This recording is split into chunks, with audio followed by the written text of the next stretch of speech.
Hi, my name is Dr. Paul Westerhoff, and I'm a professor of environmental engineering in the School of Sustainable Engineering, the Built Environment here at Arizona State University, and deputy director of our center that you're going to hear about today. That's funded by the National Science Foundation. It's an engineering research center called NEWT, or Nanotechnology Enabled Water Treatment. So within NEWT, which is an interdisciplinary partnership with 4 universities across the country, so Arizona State University, Yale University, Rice University in Houston, and University of Texas, El Paso. The overall vision of NEWT is to increase access to clean water anywhere, anytime. So this is anywhere from in your kitchen and in your house to small and underrepresented communities across the United States or globally for providing clean drinking water, but also for industry. This is industry that relies upon clean water for manufacturing and jobs like beverage manufacturing or semiconductor manufacturing need really high quality water, as well as companies that produce energy, like oil and gas companies, and other companies that generate wastewaters that need to be cleaned before discharge to the environment. So we're developing new technologies that are going to revolutionize or are revolutionizing the way that we treat water. Historically, water treatment is very centralized and uses chemicals, and then distributes water out from there. And unfortunately, can get contaminated along the way. So we're looking at more of a decentralized technologies, things that are small, things that don't require chemicals. In fact, we're using nanoparticles, which have special properties that we can activate with energy across the entire electromagnetic spectrum, from microwaves, ultrasound, through visible light, solar light, ultraviolet light, that allows us to purify pathogens in water, chemicals in water, and even to remove salt or desalinate water. So we're doing this in a very collaborative way across the universities, again, being very multidisciplinary, involving all different disciplines, from social science to engineering to chemistry and biology and physics. And we're doing this in a way that engages over 60 grad students, dozens of undergraduate students across our schools. And we really want to create a diverse workforce around STEM and show them that you can bring high-tech solutions at a very affordable price to clean water and provide a sustainable future moving forward.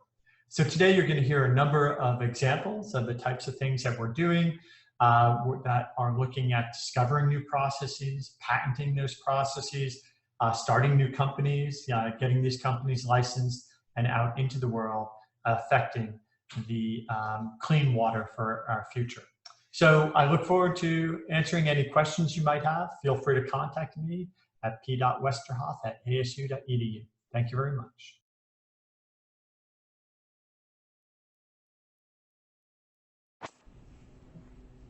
Hello, everyone. So you just heard from my boss, actually, Dr. Paul Westerhoff, what the NEWT Center is. And I am Juliana Levy. I am a graduate student here at ASU, and I'm going to tell you a little bit about more of the particular research that we work on and where we do it. So the NEWT Center isn't just in one place, and that's one thing that's amazing about it. ASU is just one campus that does NEWT research, and it's actually in different buildings. So you're going to see 3 examples of some of the research that we do, 2 of which are actually here. You're going to go learn what Fauna does in this room over here.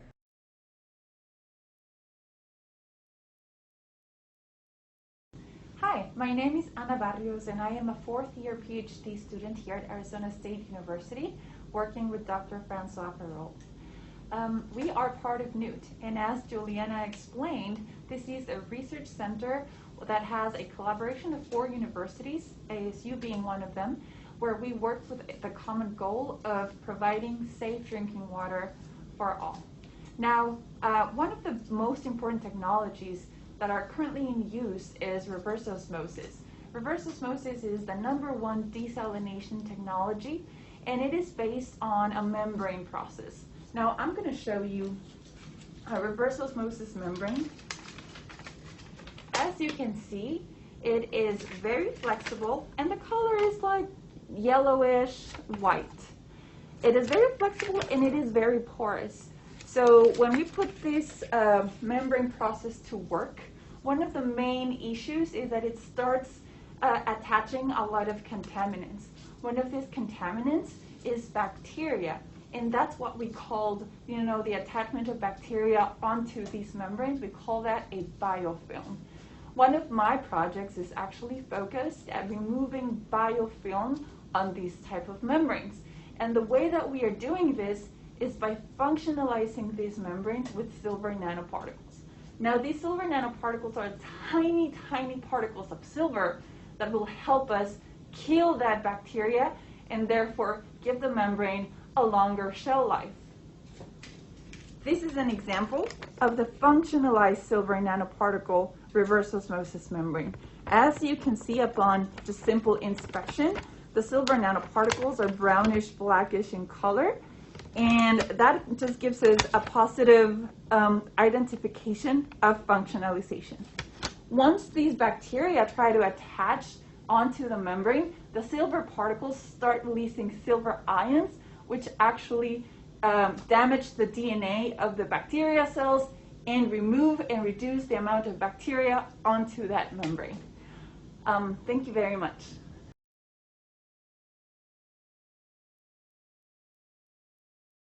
You're going to learn about some of the lab work that Je does in that room over there.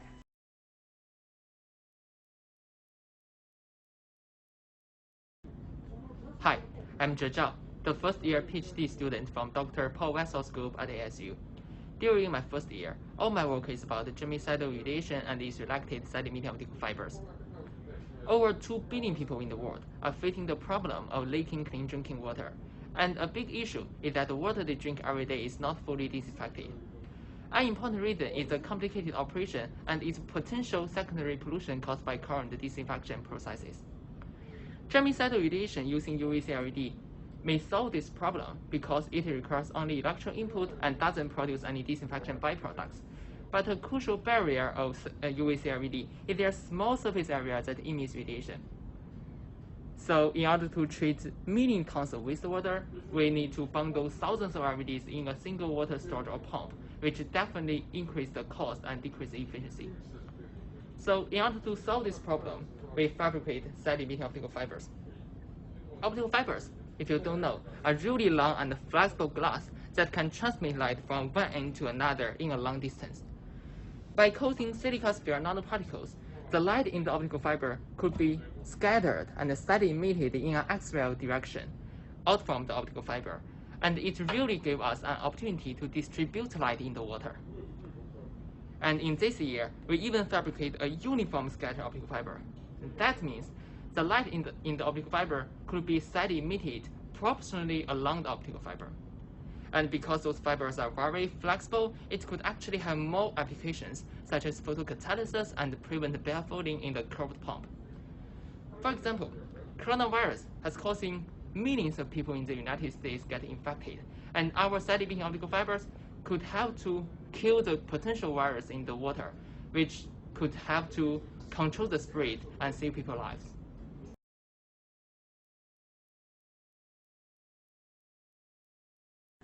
Lastly, you're going to go to the Biodesign Institute, which is going to be just north of here with me, and learn about my reactors. So you'll see we work in some different areas, and we do a lot of different water treatment technology research.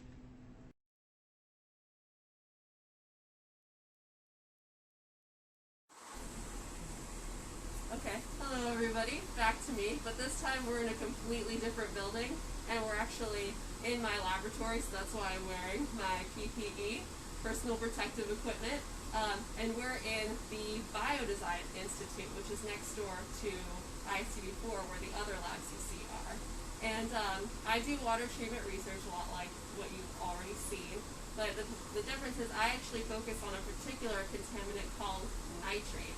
Nitrate, you may not have heard of, but it's not ideal to be ingested with your water because over long periods of time, it can actually cause a higher risk of cancer. So we want to remove that from your water. And you don't need to worry about your water right now. It's still being treated in water treatment plants, but the problem with current nitrate treatment methods and the current removal of nitrate is that the nitrate isn't actually getting destroyed. The nitrate is just basically getting filtered out of your water before you drink it. And then when it's filtered out, it's collected in a high concentration brine that actually builds over time as you treat more and more water. And that creates a problem because this can be toxic at very high concentrations. So what I'm trying to do is I'm actually trying to figure out how to transform nitrate so that it becomes a different chemical that isn't harmful and you don't have to worry about it anymore. So if you take the nitrate and you use a chemical reaction, you can make it into nitrogen gas, which is present in the atmosphere. It's harmless. And the way that we're doing that is we actually need two ingredients. We need a metal, and we don't need to get into the specifics of the metal, just know it's ideal for this process. And we need hydrogen gas, which is going to spur that chemical reaction. So what we do is we take these, which are called hollow fibers, and you see that these are black. They start out at a much paler color. That black is palladium metal and is put on the outside of the fibers. So that's how you have the metal immersed in water without having it stick around in the water after reaction. You can just pull this on out. And next I'll show you the reactor where it actually takes place. So those fibers that I just showed you, they're inside of this reactor. You can kind of see the black on the inside that has the metal. So this is the reactor setup. You have the hollow fibers with the metal on the inside. You have water circulating through that has nitrate in it. And you have the other ingredient, the hydrogen that I mentioned to you, that's being fed in on either side of the reactor. So this is creating a chemical reaction where we're removing at least 95% of the nitrate from the reactor. And not only removing it, we are just destroying it, making it into nitrogen gas instead.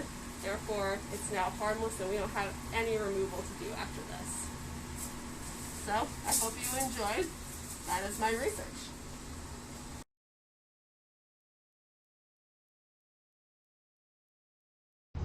Hello, hi. I'm Shanu Sinha. I'm an assistant research professor at CB, and I'm also part of the NEWT testbed team. And we're standing in front of ICB4, and inside this building, behind this overhead door, we have a testbed trailer. We call this testbed trailer a mobile NEWT, and I would like to show you how the mobile NEWT looks like and what are the different type of technology that we have inside. So please come and join us. We'll walk inside this building.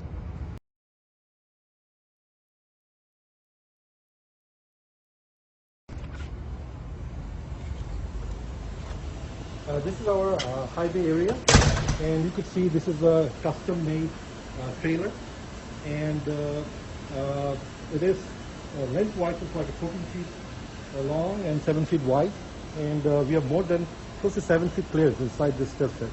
And this is where some of those technology just I mentioned are scaled up into modular treatment units, and I'm gonna like to show you what we have here.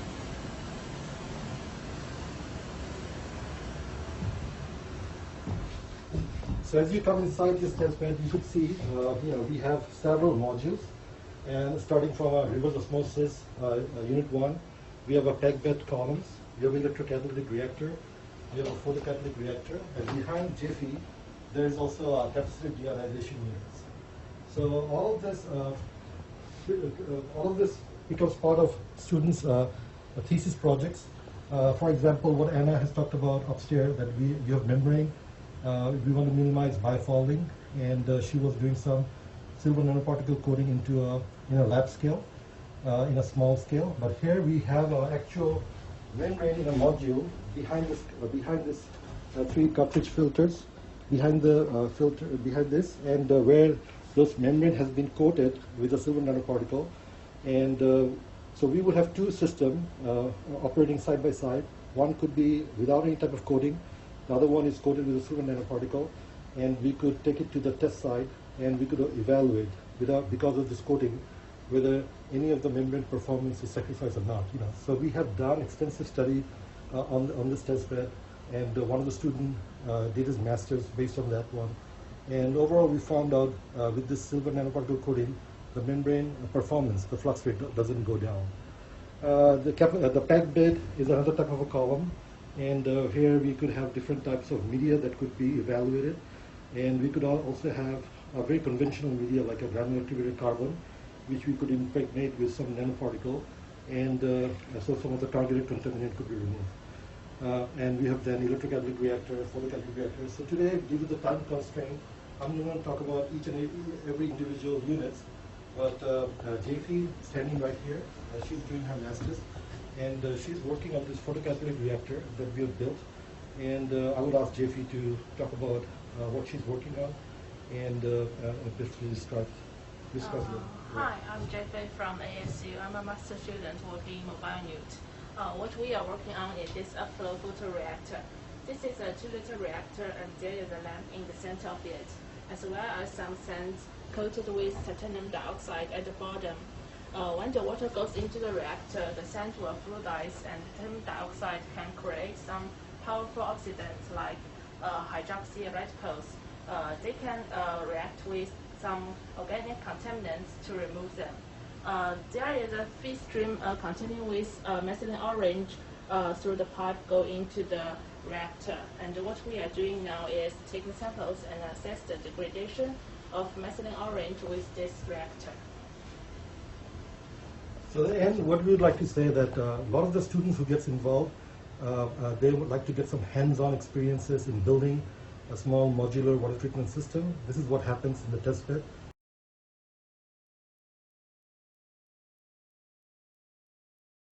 So with that, I would like to, I hope that some of you would come and join ASU, and you will have this type of experiences what we're having here.